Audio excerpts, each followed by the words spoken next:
Hello guys, today I want to talk about how to be photographer with a low budget.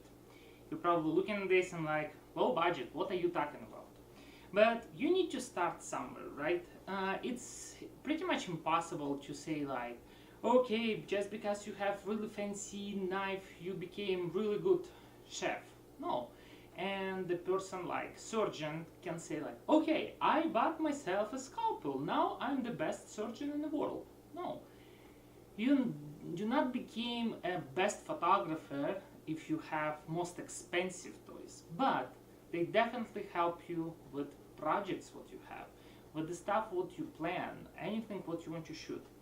Probably for you the best budget it's your cell phone, your smart camera what you was finally able to afford it, that take nice pictures, maybe it has some manual control inside that you can do like blurry images.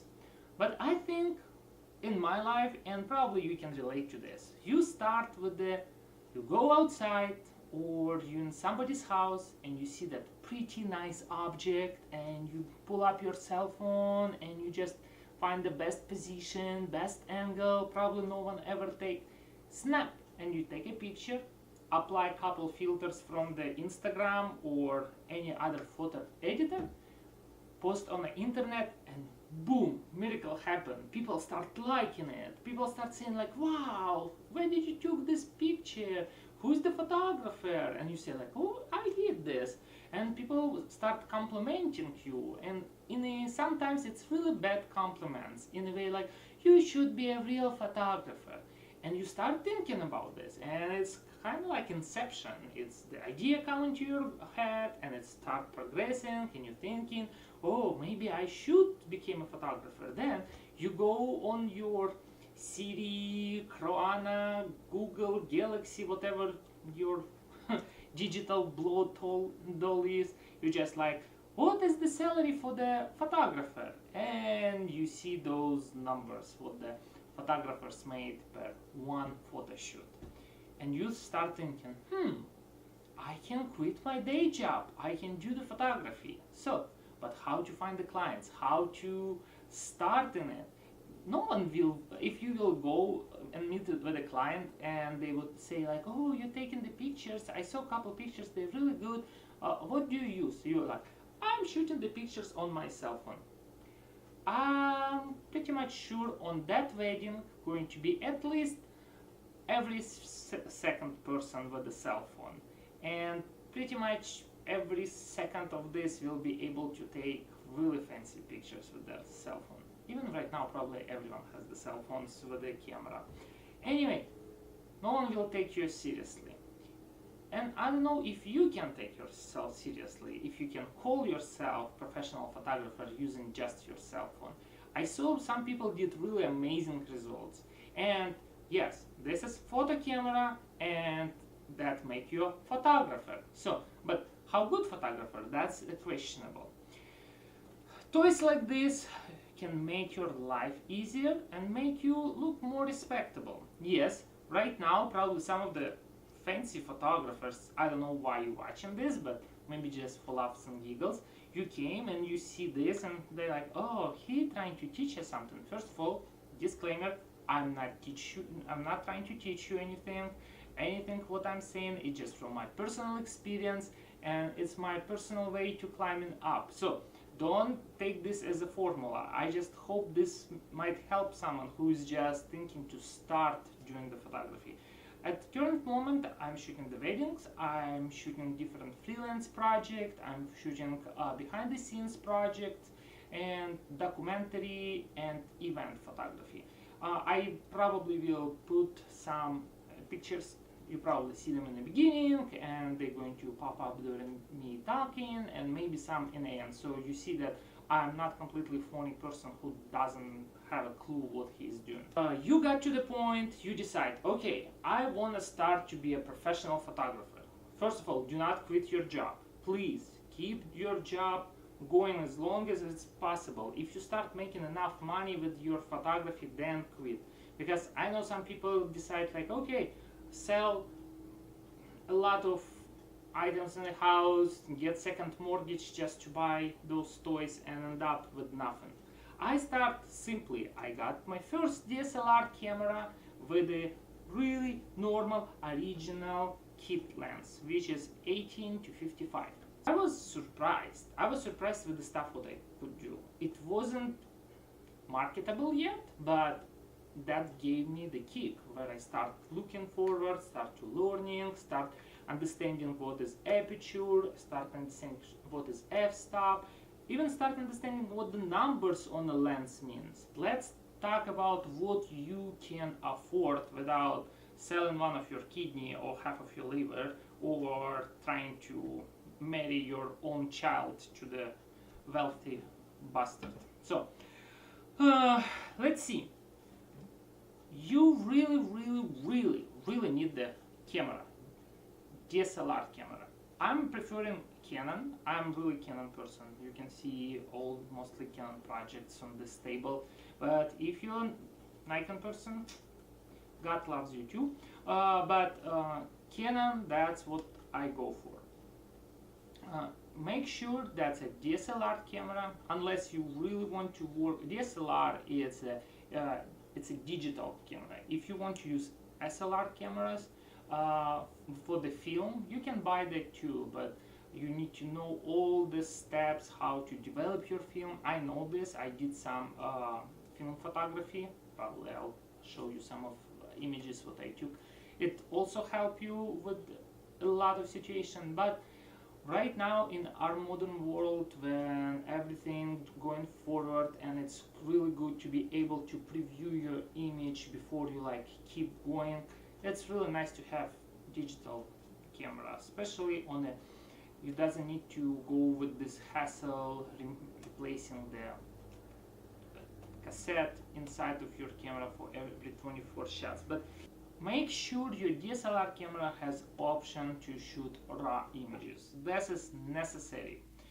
I will explain for those who doesn't know. There is a raw images and JPEG images. JPEG images mostly on the internet. Pretty much every picture what you can find on internet is going to be JPEG. Some of them going to be TIFF, some of them can be GIF, but most of them is JPEG. It is compressed images when the certain color in a certain pixel has information. And later for editing, you still can manipulate with this, but you can't pull much of that. It's imagine like you making something with the clay. You make the pottery, right? And when you leave your pottery outside, it's dry, and later if you want to make something, it's going to be really hard to the way. If you start pushing way too hard, it just will crack and fall to pieces before you go and fire that item. Raw image, it's like your clay, which is never dries. It's always stay wet.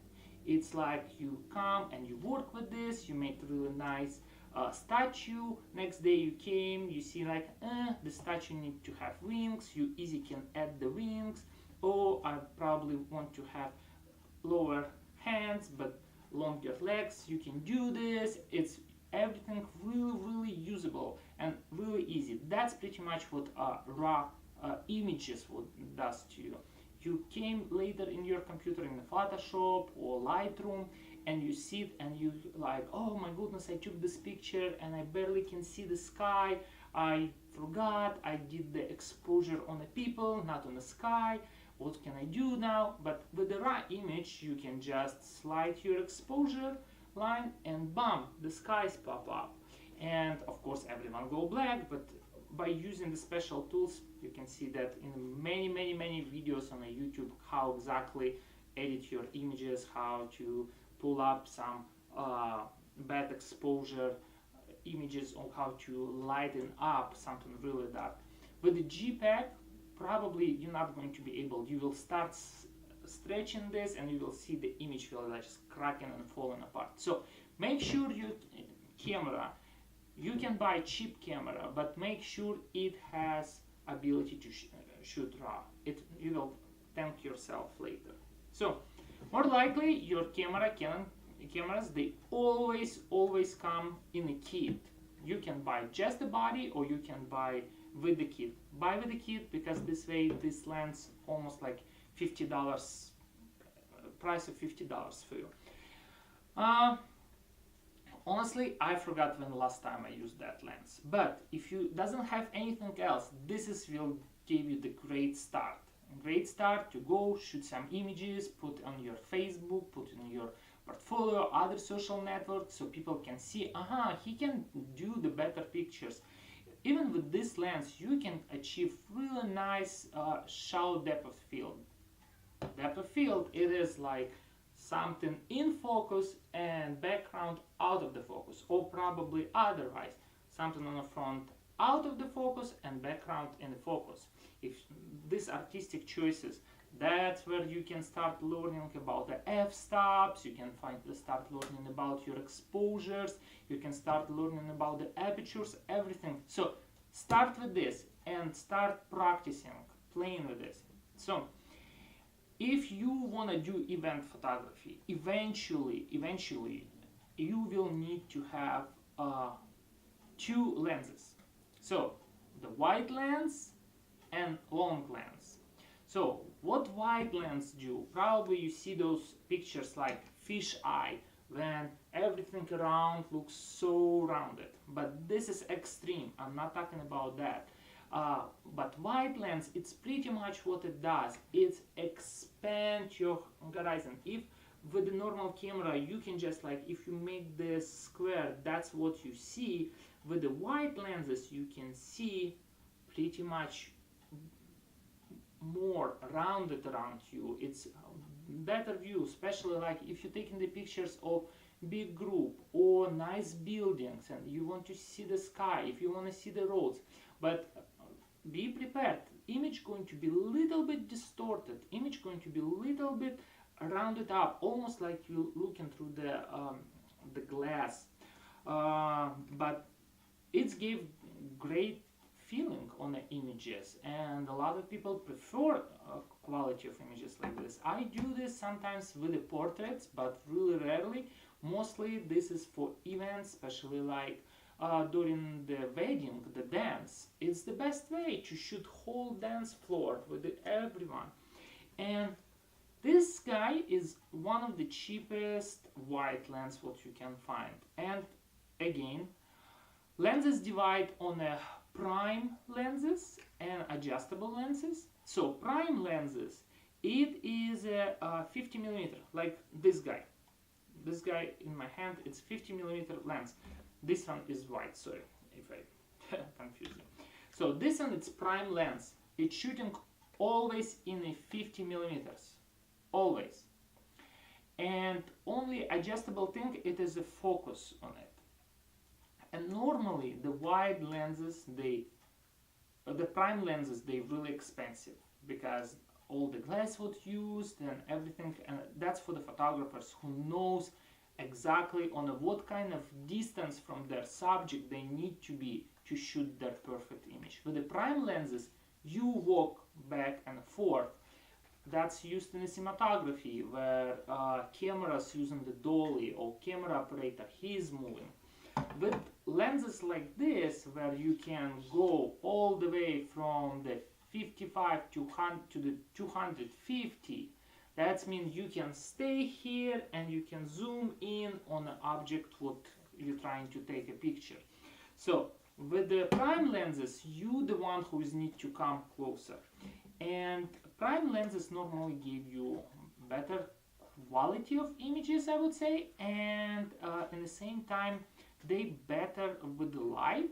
You can achieve more light, more f-stop. It's actually it's lowest f-stop, so it doesn't barrier light. So how to explain correctly? So when you go outside, you put sunglasses, right? So it doesn't bright so much. If you use just your regular reading glasses, still so bright. So you put more. If you put more glasses on the top of you, then less light coming to you. Lenses same way. They have a glass inside, and the quality of the glass, it's what make how much light coming through. You want your lens be able to provide as much light as possible. This way, if you're shooting something in dark conditions, you need to hold your hands really still, so this light, when it comes in the matrix and you shake your hands, the image didn't become blurry. So with the slow lenses, you need to be able to shoot with a tripod, or your hands need to be really steady, or you need to change the ISO. But I'm going to another direction again, I'm sorry, that's something for another video. So, but coming back to what we're talking about, camera with a RAW lens, this really cheap portrait 50mm lens, I think this is the cheapest lens of Canon what you can find after the kit lens. I'll probably post the links on all my lenses what I use in my budget photography. I got this wide lens because on the weddings you must have at least one wide angle lens, and it's from 10 to 18, but with the crop sensor camera you're not going to get 10, it's going to be probably like 12, 14 more. This way you doesn't get this really distorted image, but still you can see a lot. I can show you some images from last wedding that you can see it's really nice. You can see whole guest room and with all the tables. And if you're doing some events or sport or anything, this guy, it's also one of the cheapest lenses but it's kind of slow lens. You probably see some fancy photographers, they go with the black Canon body and they have wide lens attached. That lens, it's my dream lens, but it costs $2,000. Maybe if my business will go really well, one day I will buy that one. But for now, this one, it means you need to have a lot of light to be able to capture the sport photography. Your cameras can afford really nice ISO and without a lot of grains. Otherwise, your images would be not good. But this lens, it's really good for outside, if like wedding outside or event outside or sport outside. This is really good lens, and it's also relatively not expensive. When you're shooting something in a building, you probably will need to have flash. And I always thought, oh my goodness, flash, it's so expensive and everything. I found this guy on Amazon. It's brand Neewer, Neewer. I was surprised. It is for $30. I got this guy for $30 and it's absolutely amazing. You can control amount of the light you want to do. It works same on the 4 batteries. It's work with the Canons and Nikons, and it's lifesaver. For such money, it's almost like you're getting this for free. Yes, and I do have my more expensive toys that probably one day you will get them as well. This is my Canon 7D Mark II, which is it's still crop sensor, not the full sensor, but it's provide really fast shooting, handling ISO like crazy. In the dark situations I can shoot the pictures and barely can see the grains, and even if I see the grains I easily can remove them in Lightroom or Photoshop. They removed really nicely. I print out the big images, poster sides with almost no visible grains. I know for some people it's an artistic choice to have grains, but I don't like them. I use this lens, it's 24-105, which is a great lens for the photography, walk-in photography. I took this walk with me everywhere. One day for the weddings I would like to have 24-70, which is more suitable with the portraits and really adjustable to take small details, but I can do still with this lens because again I'm trying to be able on the budget as much as possible and get the best quality images as I can. And after all, one more time, I will repeat this, it's not the knives making the chief, and it's not the scalpel make the doctor as a best surgeon. It's your skills, but using the best tools, it can improve your skills and learning skills very greatly. And I have original Canon speedlight, which is really good, and it can send the signal to this chip body, so I can set up 2 flashes and shooting this from my camera, and this guy will pick up and do my second like fill light or backlight. So that's pretty much it. Only things what my latest things what I bought is camera grip. This way I doesn't need to worry about I fit 2 batteries inside, and I doesn't really need to worry going to the park, shooting family or anything or event and worry like, okay, in what time, that important moment, I will need to switch my batteries. With this I can pretty much shoot whole day without getting up to 1,000 images in a raw with some previews, and don't even get to the indicator of low battery life. Yep, if you guys have any questions, just please ask below. I will try to explain that, and I plan to make another video about my first experience on a wedding shoot and couple items what I recommend to use it, and what kind of lenses I use in what kind of situation. And thank you so much for watching. Hopefully it helps. Sorry for my accent, and let's be friends. So if you want, subscribe. Bye bye.